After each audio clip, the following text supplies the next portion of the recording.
अब काले मैं बताया तो थाने हम यहाँ के झाग आयो है झट कटे जावे भाषण देवे शाम का उता उता तो मैं कहूँ उमल चाट चाट मामलो बिल्कुल ही गड़बड़ हो जावे रेडिएटर पानी फेंक देवे कि ज्योति मिर्धा इस चुनाव को रेवत डांगा जी का नहीं अपना चुनाव मान करके चुनाव लड़ी। क्या पता नहीं भाई जीतेंगे भी या नहीं जीतेंगे, क्यों? क्योंकि सामने वाले नेता जो हैं वो थोड़े प्रचार के ज्यादा मास्टर हैं। शांति से इस बात को सोच करके कि हम चुनाव जीत गए या माहौल बहुत अच्छा है और हम तो जीत ही जाएंगे, इस बात में नहीं लगना है।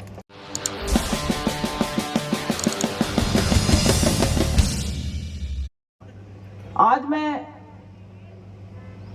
बहुत खुशी हो रही है मुझे कि इस चुनाव में एक विशेषता है, जैसा कि मैंने कहा कि जिस ओर जवानी चलती है उस ओर जमाना चलता है। उसी राह में आज कई ऐसे हमारे छात्र नेता थे, छात्र थे, युवा साथी थे जिन्होंने आरएलपी का और कांग्रेस का दामन थाम के आज छोड़ करके और आज बीजेपी का दामन थामा है। मैं उन सभी का स्वागत करती हूँ। इसी श्रृंखला में कल एक आप लोगों ने भी सोशल मीडिया पे देखा होगा, हमारे BR मिर्धा कॉलेज के अध्यक्ष रहे भाई छोटे मेरे वासुदेव जी बाता, इन्होंने भी कल भारतीय जनता पार्टी ज्वाइन करी है। इनके लिए जोरदार ताली बजा करके वही स्वागत करें। बहुत ही व्यवस्थित इंसान है, बातचीत करके इंसान को पता चलता है कि वाकई में उम्र छोटी है पर ठहराव बहुत ज्यादा है। देखो मैं कोई लंबे भाषण नहीं दूंगी, मैं सिर्फ इतना कहना चाहूंगी, ये मैंने मेरे भाषण में जब नामांकन रैली थी उसमें भी आप लोग कई लोग आए होंगे और वहां पर भी मैंने ये चीज बोली थी, मीडिया ने भी इसको उठाया था और कई नेताओं को गलतफहमी भी हो गई थी, इसलिए मैं उस बात को आज एक बार दोहराना चाहूंगी। आप कई जो गलत मानसिकता रखते हैं उन नेताओं ने बोला कि ज्योति मिर्धा ने ये बोला कि ये मेरा चुनाव है। ज्योति मिर्धा ने ये नहीं बोला था। मैंने क्या बोला था कि ज्योति मिर्धा इस चुनाव को रेवत डांगा जी का नहीं अपना चुनाव मान करके चुनाव लड़ेगी। इन दो बातों में बहुत अंतर है और मैं आप सबसे भी यही आग्रह करूंगी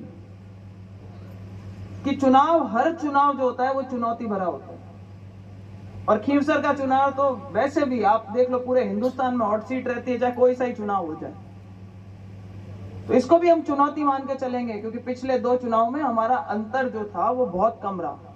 रेवत डांगा जी जब खड़े हुए, लोगों के अंदर एक भावना बहुत अच्छी थी उनके प्रति, जिताना चाहते थे, बहुत लोग साथ में जुड़े और केवल मात्र 2000 वोटों से चुनाव हार गए। और उस टाइम लोगों के मन में यह शंका थी कि पता नहीं भाई जीतेंगे भी या नहीं जीतेंगे, क्यों? क्योंकि सामने वाले नेता जो हैं वो थोड़े प्रचार के ज्यादा मास्टर हैं। उस टाइम माहौल अलग था, कांग्रेस और भारतीय जनता पार्टी के आपस में टसल चल रही थी कि राज किसका बनेगा। नेताजी ने एक बीच में अपना ही एक गोयरा छोड़ दिया और बोले कि भाई मैंने इतने कैंडिडेट उतारे हैं, 18-20 MLA भी अगर मेरे आ जाएंगे तो राज की पूंजी मेरे पास रहेगी, फैसला मैं करूंगा कि सरकार किसकी बनेगी। तो हमारे भोले भाले लोग हैं, कई बहकावे में आ गए कि शायद राज की पूंजी आ ही जाए हाथ में, हो सकता है हमारे खींवसर का भी भला हो जाए।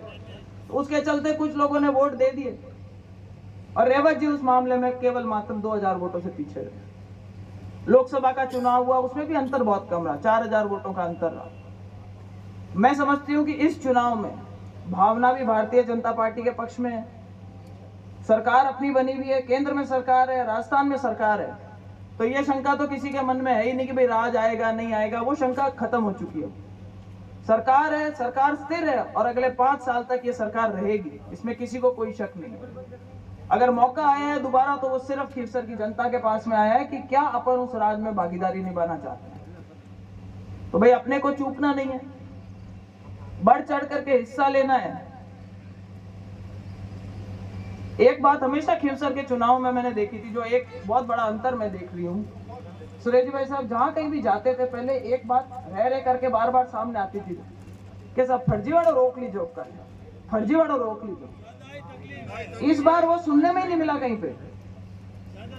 हाँ, पर इस बार ये चीज कहीं सुनने में नहीं मिली कि भाई फर्जीवाड़ा रोक लेना। क्यों?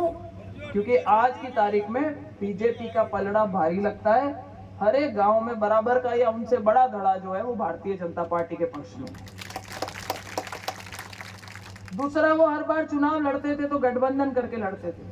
दो पार्टियां एक पार्टी के सामने चुनाव लड़ती थी, चाहे MP का हो चाहे MLA का हो। पिछली बार भी जब नारायण जी ने चुनाव लड़ा था, उस टाइम पर भारतीय जनता पार्टी के और आरएलपी के कंबाइंड कैंडिडेट थे।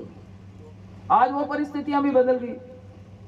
तीनों पार्टियां अपने मैदान में अपने अपने उम्मीदवार उन्होंने उतारे।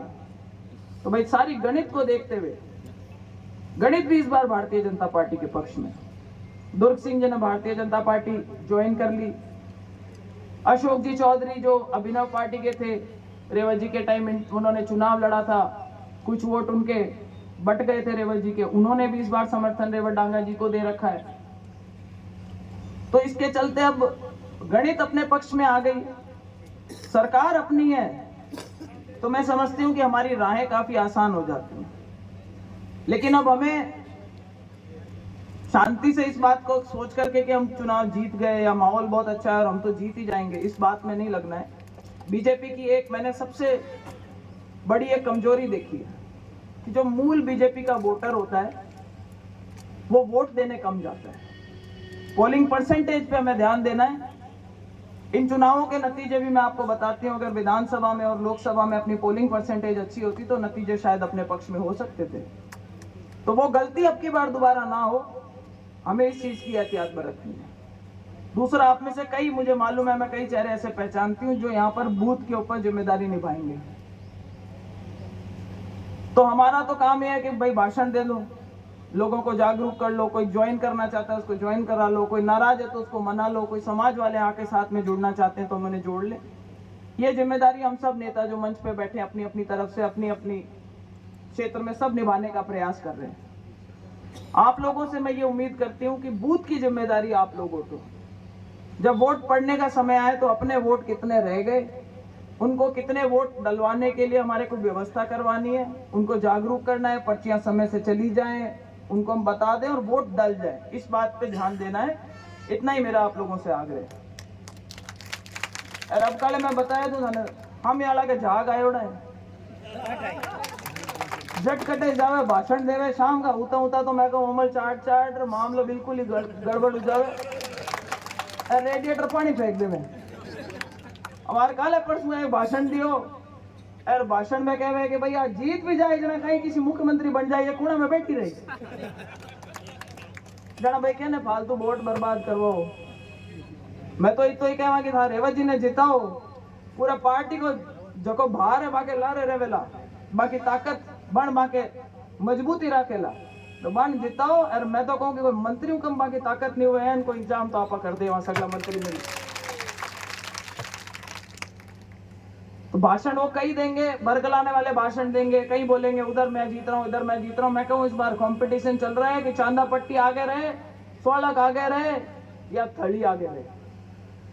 और मुझे ऐसा लगता है कि इस बार तीनों क्षेत्रों में अपन जीत करके अच्छी बढ़त लेकर के निकलेंगे, लेकिन वो तभी पॉसिबल होगा जब आप लोग मेहनत करेंगे, आप लोग एक एक वोट डलवाने का प्रयास करेंगे रेवत जी के पक्ष में। और जब 19 तारीख को वोटिंग ना हो जाए तब तक अपने को शांति नहीं बरतनी, तब तक मेहनत करते रहना है ताकि 13 तारीख को, ताकि 23 तारीख को जब नतीजे अपने पक्ष में आए तो जैसे अभी धनंजय सिंह जी बोल करके गए ना कि पटाखे अपन उस दिन फोड़ेंगे, तो वे पटाखे अपन उस दिन फोड़ करके दूसरी नहीं तीसरी दिवाली मनाएंगे। इस बार 2 दिवालियां तो पहली मन गई, कंफ्यूजन चल रहा था, आज दिवाली है कल रामासामा है, बोले नहीं आज भी दिवाली है कल भी रामासामा है। 2 बार तो अपन मना चुके हैं, तो तीसरी बार 23 तारीख को मनाने की तैयारी करें, ऐसा मेरा मानना है। और वो सब आप ही लोगों के सहयोग से संभव हो पाएगा।